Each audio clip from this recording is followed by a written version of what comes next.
Pierre Conessa, quand on voit que la plupart en fait, des dirigeants de Daesh aujourd'hui sont passés par les geôles américaines, que ce soit à Abu Ghraib ou que ce soit à Fallujah, est-ce qu'il n'y a pas quelque chose en fait, d'un retour de boomerang? Il y a une étape quand même, effectivement, sur laquelle je voudrais quand même insister, c'est le passage de George Bush à la Maison-Blanche, qui est quand même un drame pour l'ensemble de la planète.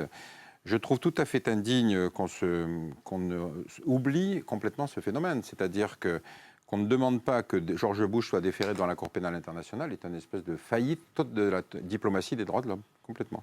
Et donc pour vous, c'est quoi? C'est de sa faute? Pour nous, c'est une guerre illégale. Ouais. Et quand on est dans une grande démocratie, théoriquement, on en paye les responsabilités. Mais en fait, la démocratie américaine a cette paradoxe que finalement, on demande des excuses à Clinton parce qu'il s'est fait faire une fellation par une stagiaire, mais pas à George Bush qui a menti à sa population et qui a créé plus de 3500 djihadistes morts et 100 000 Irakiens.